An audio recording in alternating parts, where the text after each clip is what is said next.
Welcome to Who Does What, an exploration of the entrepreneurial ecosystem.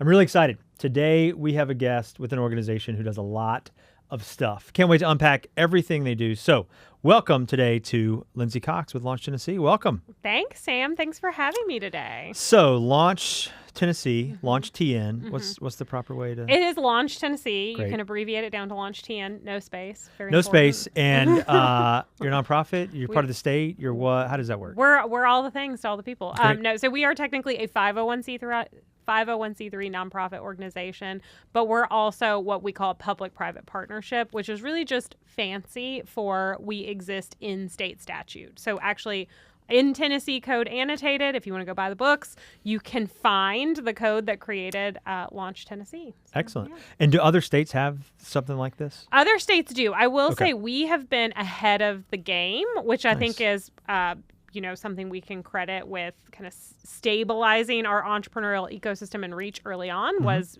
then Governor Haslam had the foresight, if you will, to ensure we had this kind of statewide organization and coordination. But now lots of states are emulating Great. that model and catching up with us. And the So- idea is the state needs LaunchTN to help create more startups across the state, advocate Yeah. for things like that. Yeah, absolutely. So, I would describe it as, what we do at Launch Tennessee, what you do at the Nashville EC is really tech-based economic development, Okay. right? I mean, we all do a lot of things and a lot of activities, but it's really to create jobs, right? For you here in Nashville, greater kind of Nashville area, Middle Tennessee, for us all across the state of Tennessee. And so, you wouldn't necessarily want traditional economic development working in that lane. You really want an organization like me, like you, that can pivot, be quick, be nimble, do things like make investments into companies, Yeah. whatever it might be. And so I've obviously got to know you, got to know Launch the last 2 years that I've been in this seat, but I want to unpack kind of how you do that work. Yeah. So, and anything I oversimplify, please make it complex.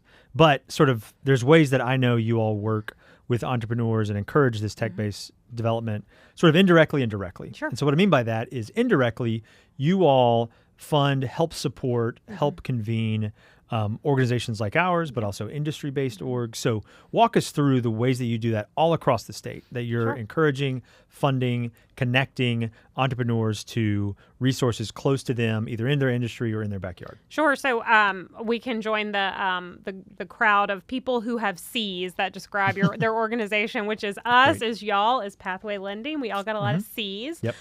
But really, for that, we call that our connections vertical. So yes, you're correct. We do help fund, programmatically support entrepreneur centers all across the state of Tennessee. There's currently 8. There's soon to be 9. So we're really excited about that. And those really do serve as that kind of front door for entrepreneurial activity in the region. No one knows that better than you. That's what you're doing here Yeah. at the Nashville EC. And then you have contemporaries all across the state, everywhere from Memphis to Johnson City to Dyersburg to Cookeville. So really across the map. And then again, yes, we do have industry-specific partners that we also support, really to help activity for early stage companies in verticals that are really valuable to Tennessee. So think about what Tennessee's competencies are, right? Ag. So we want to make sure we have an ag tech partner helping early stage companies in that. Mobility, life sciences, advanced energy. So we've kind of structured that. So we both have a front door approach regionally and then also an industry specific approach as well. And the idea there is that if I'm an entrepreneur in Chattanooga or Memphis and I'm searching for resources, asking for help, if I find you guys first, you might point me then to who's closest to me. But if I find that organization first, like if I'm in Nashville and they find the EC, all the better. And then at Yes. some point, there can still be a direct connection. We'll talk about in a second. Yeah, But that's some absolutely. of the philosophy to Yep. get this coverage statewide. Yes, correct. And then you guys have been doing that model since inception? Yeah, so that was kind of one of the main things Launch Tennessee was tasked with originally when it was really getting stood up and started, was to really, fund, programmatically support this network of entrepreneur centers. I think that vision grew into like creating that community of practice as well. So it is more than just cutting a check to an organization, right? It is about, that leadership convening. It is about those marketing people convening. It's about figuring out what programs and products work in these different markets, what can be shared amongst, what, what applications can be coordinated on between partners. And so it's really deepened from that kind of initial push, if you will. And then the industries were added as well, kind of after the fact. And then in terms of the direct ways where an entrepreneur would work with you all, get to know your team, one way is through LaunchTN. Yeah. And so that's a newer initiative. Yeah. Talk to us about what that does and how that's already been helping entrepreneurs. Yeah. So LaunchTN is our latest fund at Launch Tennessee. I get to joke with people. It's actually not our first rodeo in investment fund. It's our third rodeo. So we've had 2 other funds. This is the latest. LaunchTN is a $70 million, mostly direct investment fund. And so we can write checks as small as $25,000, as large as $3 million. And, one of the things I think is really great about that program is the intention is for our investment or our commitment to invest to really be catalytic. Okay. So we are never sole capital in a round. There always needs to be additional private capital coming in, has to be at least 1-to-1. So if we're committing $50,000, you've got to have at least another $50,000 of private capital coming to the table. But we've actually been averaging a lot closer to 5-to-1. So for every dollar we're investing, there's another $5 of private capital coming in as part of those rounds. And so it's been really exciting. The fund's been active now for going on 3 years. We're not quite at the 3-year mark, but closing in on it. We've made 42 investments. That represents about $16 million in capital committed. We've got, another $6 million or so kind of out there in commitments we've made where founders are actively fundraising their rounds. And so we currently are the most active early stage investor in Tennessee. And so let's get practical. So I had an entrepreneur in my office last week. They're trying to raise somewhere between $750,000 and $1 million. They've got kind of 500 either committed or in the bank, and they've got some more to go. Yeah. But I mentioned LaunchTN to them and said, look, go apply, start the process. So they filled out the initial kind of intake form.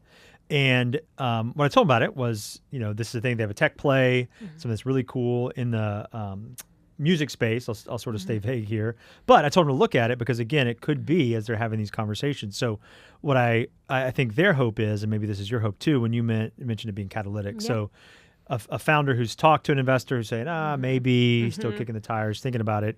If they're able to say, look, LaunchTN fully vetted, because this is full due diligence, correct? Yeah, correct. So this is not a check the box program. We have a chief investment officer in house and she spent 10 years in private venture capital with a well known fund here in Nashville. So she very much was professionally raised in that environment. We have 2 associates in our office, and so we are doing real diligence on these companies because like any other private investor, we want a return, right? It's just the return for us isn't that Lindsey, gets a big payday. Right. It's that, hopefully those dollars are returned to Launch Tennessee, and then we can go out and reinvest them into other, Tennessee startups. Well, that's what I hear a lot here is these founders, they're grinding. They're working on their pitch. They're meeting with investors. They're trying to get it. And either the current investment climate can be tough. We see where a lot of the big funds just keep getting bigger. And so especially if you're so early and you are trying to keep it local, because part of this, you have to be a Tennessee company to apply for these funds. Yes, right? yes, correct. You have to be a Tennessee company, Tennessee located company. We do have an FAQ on our website, which is just investtn.org for the investment fund specifically. It spells out what those are, though happy to go into that here. And yes, what we have seen is on our commitments, specifically, the smaller ones, call it less than $250K. The other folks coming in as part of that round's a lot of angel investors or, kind of more local funds. On some of the larger commitments we're making, I think the largest, again, we can do up to $3 million. The largest we've made to date has been $1.5 million. Okay. That's when we do start seeing some of those funds from, out of state that might have more of a strategic focus coming in. Yeah. So providing the capital, great, needed resource. Like I said, I hear every day. You guys are seeing all kinds of applications, written a lot of checks already, going to keep writing more. Now, in terms of the other resources where you might work directly with an entrepreneur, what do some of those look like? I know you all are doing a lot with universities in terms of tech transfer. So tell us what that is and some of the programs you have for entrepreneurs to learn about that and see what some of those connections might be. Yeah, so we do have a second C at Launch Tennessee, commercialization. So and commercialization, for those who are less familiar with that terminology, that's really just about getting a product kind of out of laboratory and into marketplace. Okay. And so that doesn't necessarily mean it is a university affiliated technology, but we do see quite a few in the university vertical, and we do offer some kind of specific programming and initiative for university researchers, university founders. So really over the last 2 years or so, we've been working directly with some of our Tennessee schools to really help build out that pipeline. So they may have some really interesting research happening, and then they're kind of sitting there saying, hey, we're not really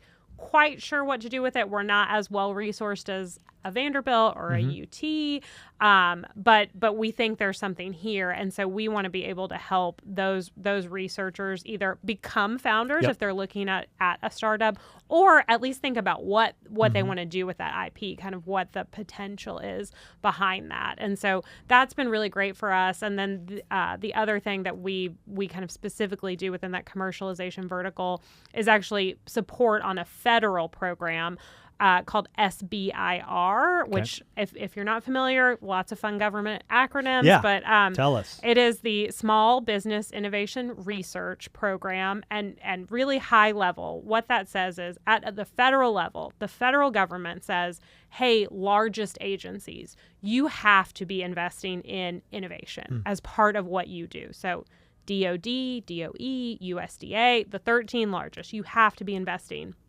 And so they take about 3% of their budget and put it into this program called SBIR, where companies can apply for specific needs those agencies have and either receive grants or contracts. And so these are great dollars because they're non-dilutive. Yeah. And so if we've got companies here in Tennessee that have technology that might be a fit, we want to see them take advantage of that program. And so we can actually help with both assistance applying for those federal dollars, and then we can even come in, if you're successful in that pursuit, with a non-dilutive state match. And so the federal program may say, hey, for this, you can just spend these dollars on the actual research, but you need to also commercialize. You need to hire a marketing person. You need to build a website. You need to think about your interns for the summer, whatever that may be. And so we can come in with some non-dilutive funding to help with that. And I got to think that could be a huge accelerant, a huge game changer for a small company, a new company who says, I've got this technology, I've got maybe some customers, but if I could have a customer like the U.S. government who could really scale this thing using my IP, I mean, that could take a company to millions and millions of dollars. Yeah, I think a great example of a company that's really been able to leverage that program, and one we've worked with for a while, is Whisper Aero. A lot of folks chat about them here in Tennessee, but they're actually out of Crossville, Tennessee. They were a company that we started working with, I want to say 2019, around an SBIR that they had and providing this state match to them. And so since then, they've gone on to, raise $50 million in private capital and land very large contracts with DoD, and they're building, and they've now opened a Nashville office in addition to Crossville. So very high scale and a lot of kind of density and meaning with what they're doing with the company. That's real. I mean, that's economic development to a T. Yes. Through technology, through startups, everything you guys are designed to do. Yeah, absolutely. And so, so those are the ways you help entrepreneurs. We cover all the C's?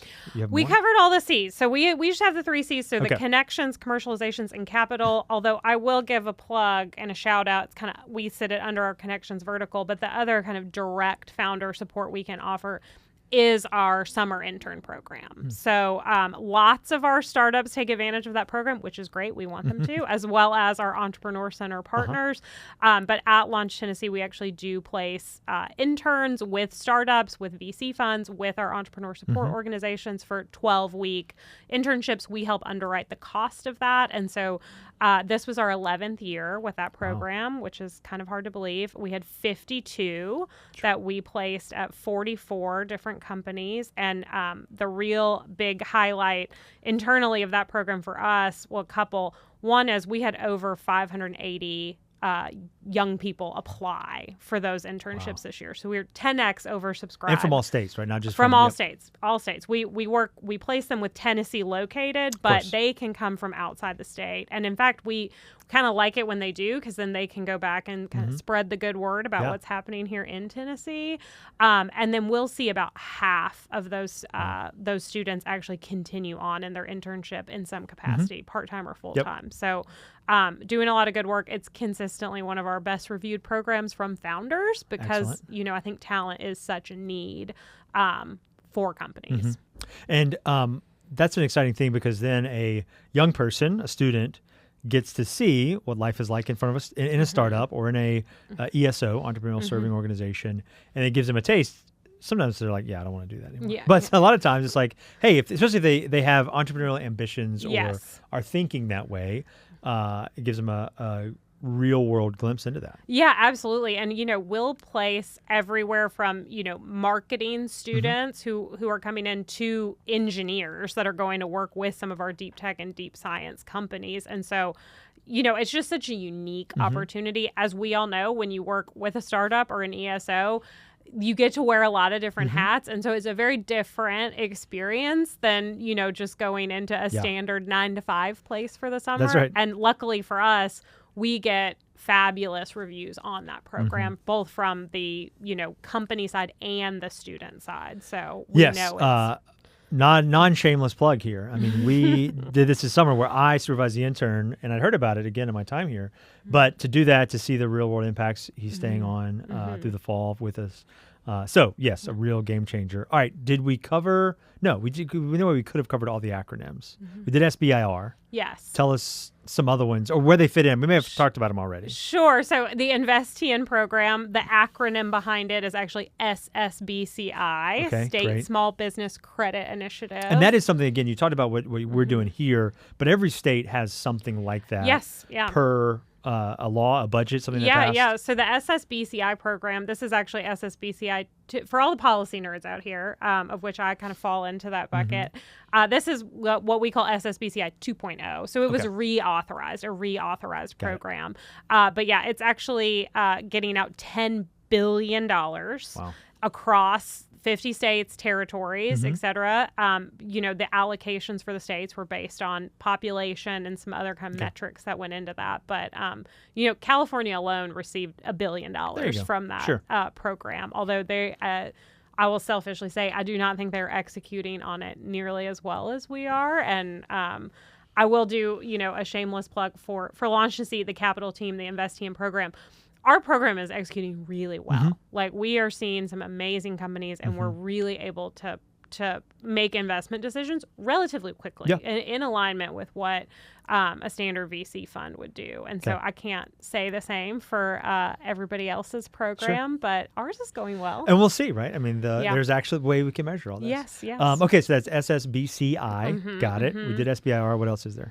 There's STTR, which is just kind of a fancy way to say SBIR, but for universities. So when SBIR has a university component, so that's a fun one that goes in there. Great.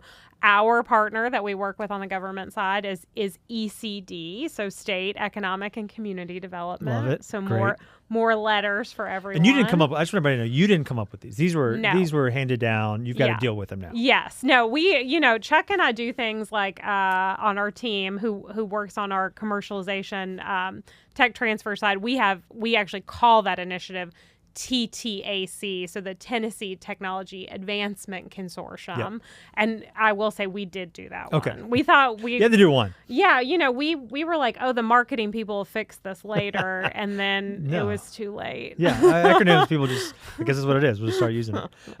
Okay, and so all these things, the good thing though for entrepreneurs listening, they don't have to know all this stuff. No. They can reach out to you guys. Someone will get back with them and either point them to a regional EC, an industry partner, or to the application to apply for investment funds or one of these other programs with technology and IP and tech transfer and research absolutely. And all that. We, one of the things we brag about ourselves on is we really try to make our resources as accessible as possible. That's why when you look at the LaunchTN website, it does read like a venture fund website, not a like government program, you know, too much to understand. I can't quite figure this out type website. And, you know, we certainly encourage our partners that we work with to really make their resources also, you know, understandable and accessible to everyone.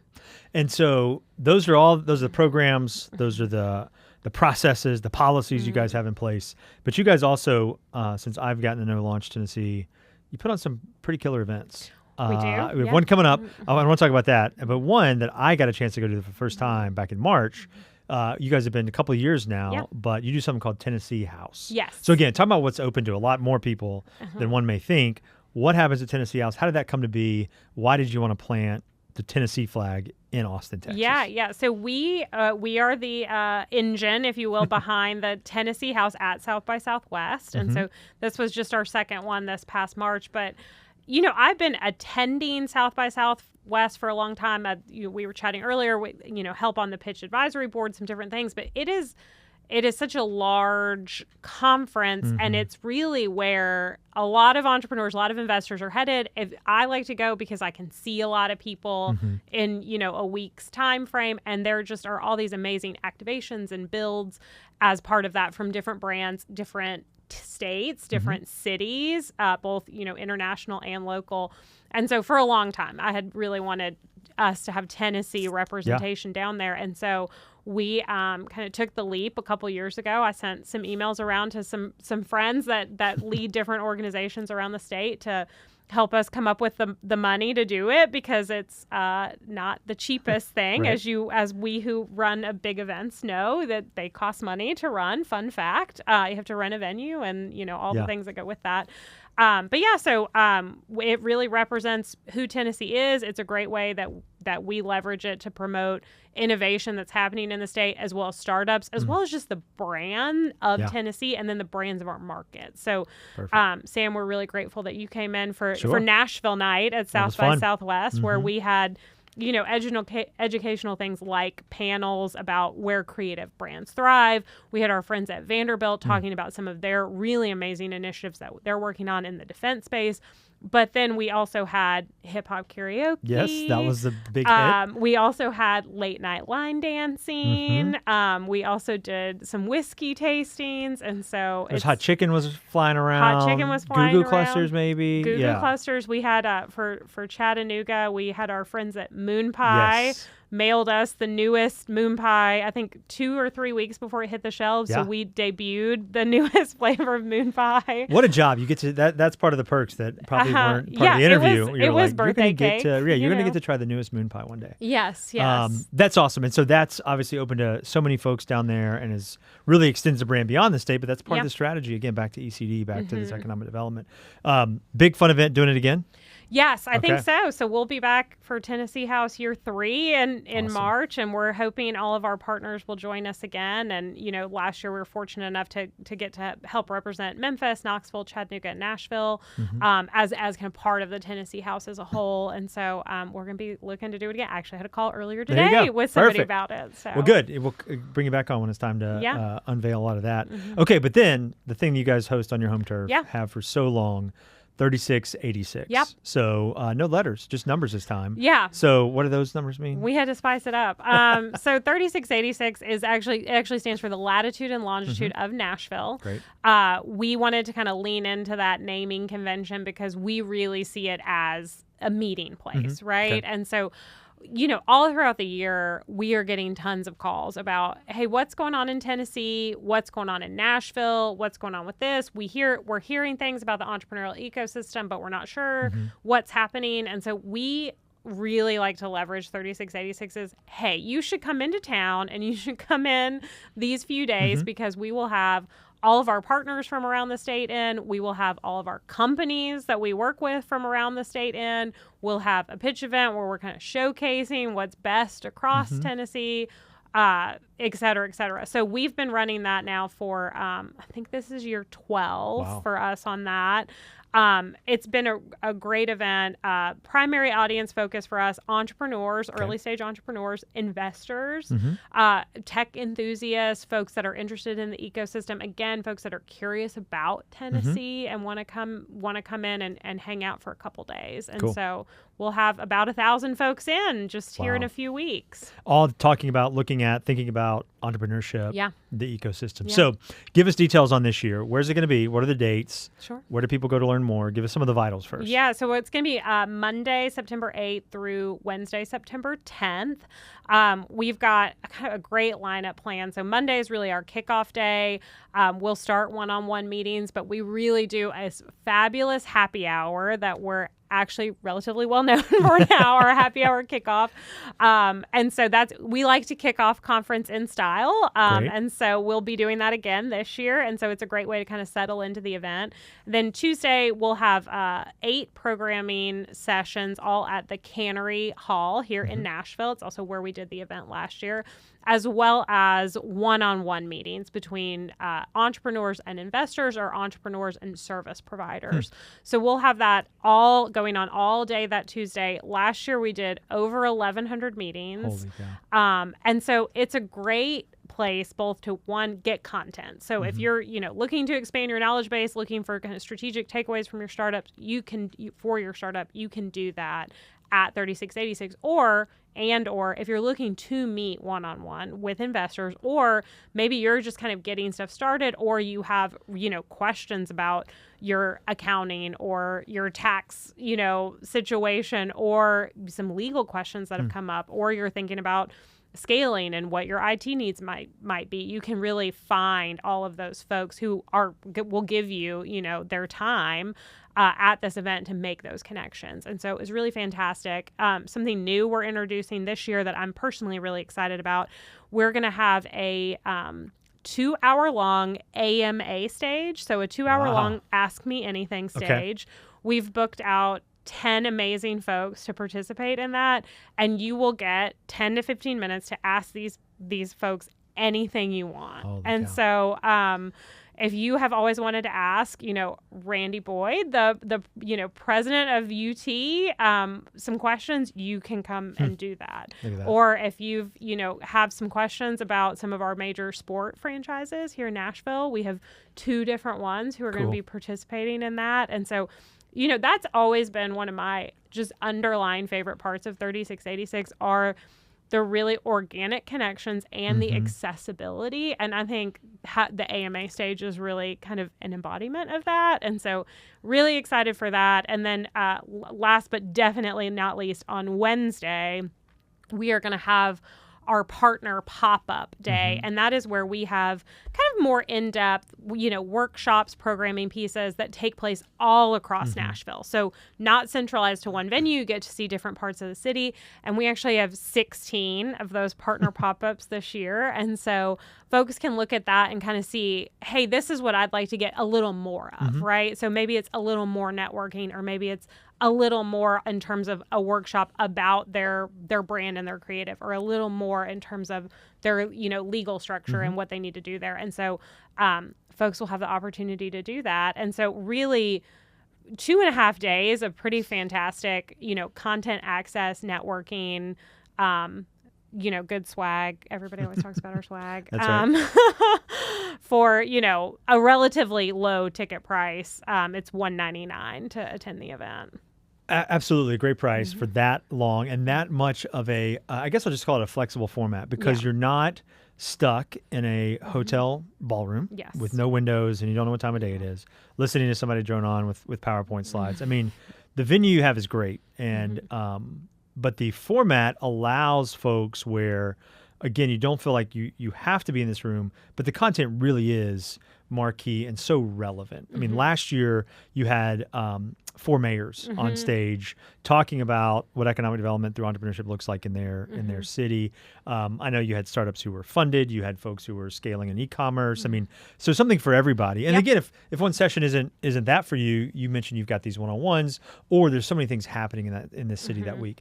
But go ahead and tell us at the Cannery, what are some of those content blocks we can look forward to that really might be important for an entrepreneur out there thinking about going? Yeah. So, I mean, I think topic that's kind of on everybody's mind right now, and that a lot of folks are tackling around AI. And so we'll have, a panel kind of specifically talking about going AI native in your business. So how are you really incorporating AI into kind of every component of what you're doing?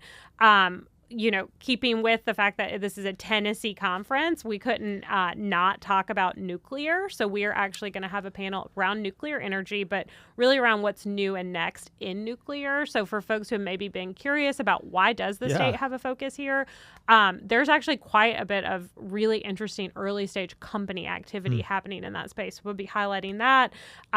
Great session, similar to one we did last year around taking your startup global. And so for those companies we have here who are considering their scale, their reach, their what's next, have they thought about some international markets and what the advantages could be there. And so we've got folks that are going to really help talk through that, which I think will be, really high impact.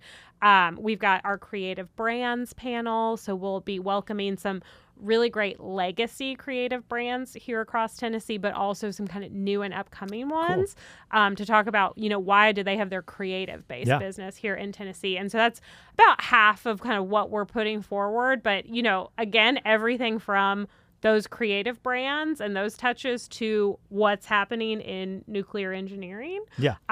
So again, to your point, quite an array of different topics and subjects for people to get into. I don't know if any other, again, I don't know every state what's going on, but to have that diversity of industry, diversity of startup industry is pretty phenomenal. And to have it at one conference versus, the nuclear conference is over here at this point, and then the creative. And so to bring that all together, I think speaks to the startup ecosystem that you guys have built across the state. The pop-ups, awesome idea on Wednesday. We're hosting a couple of those. I know we've got one on especially small business and startup policy that we're looking at. Again, normally a boring topic, but hopefully we can bring some excitement to it because the things that are happening at every level are affecting startups. Some in a great way, like, again, the funds we've talked about that are made available, and some that startups want to think about and how it's going to help them grow. This is a conference that reaches far and wide. I mean, you guys, we do have folks coming to this thing from all over, flying in. I think last year we were 34 states represented at 3686, which is great. And that's both, companies, investors coming in or folks who are just interested in, again, what's going on in Tennessee, really making the trip in. And so, yes, it does have quite a large reach, which is something we've worked, really hard over the years to curate. And talk to me, because I went first to this a long time ago. I think it was at our Schermerhorn Symphony Center. I think one Clark Buckner interviewed me outside for something we were doing. Shout out to Clark real quick. But this thing has changed over the years. So if somebody came a long time ago or somebody's coming for the first time, 3686, first timer and a long timer, what's like, here's how to tackle the thing? Because this is a beast. How do I digest it if I'm new? What do I got to do? So number one, I would try to come to as much as possible. I think we can all go to conferences and sometimes get bogged down in like what we just have to do day to day for our jobs. Totally understandable. But I really would encourage people to lean in. So maybe you're on the fence about if you want to come to the happy hour kickoff. I would encourage you to do that because there's going to be 250 people there just for the kickoff, that are excited, energetic, and want to network, want to connect, etc. I would really lean into the one-on-one meetings and take advantage of those because that's a great way to just make kind of quick connections with folks that you're aligned with, either because you're looking for investment or because you again are looking for some kind of service there, and then follow up after, right? So dip in, don't feel like you got to get everything knocked out in 15 minutes, but really file away like, okay, these are meaningful connections for me to be making. And then I would just, look at the programming and the content, see what really sticks out to you, and then commit to doing that session. Don't schedule any one-on-ones during that session for what, you've kind of identified as the content you want to attend. But, you just really have to lean in, commit the time, Again, we particularly know for startups, it is so hard to feel like you're taking your eye off the ball, even for 2.5 days, right? You've got things going on. You got sales that need to be made, whatever it is. But you can accomplish so much at this event because we do make it so tactile and so tangible that I think you'll find if you can, take those hours to really focus in, it will be very advantageous in the long run. Perfect. And then for the veteran, the person who comes every year, what is it about this year that you're really excited about? Maybe it's a little bit different, but or maybe just still same level of excitement that folks are used to? I mean, I am excited for the AMA stage this year. I feel like our big piece of content last year that got folks excited was the mayor's panel, which was my kind of pet project as part of the event. So I'm really glad it went over so well. And also we have just 4 amazing, dynamic, city mayors. And I think there's a little bit of talk about could we potentially recreate that at Tennessee House. So we got to kind of show it internally. Could we show it externally as well? So the AMA stage, but I'm really excited for the partner pop-ups this year. We've done partner pop-ups for a few years now, but just seeing the density of great content that has come through from all of these different groups, organizations, for-profits, nonprofits, et cetera, around Nashville who want to host something, or outside of Nashville. We've got groups, I think ORNL is hosting one, Oak Ridge National Lab, in partnership with our friends in Chattanooga. So, I mean, it's really great content coming from these partner pop-ups, and I think it's going to make for a really impactful third day.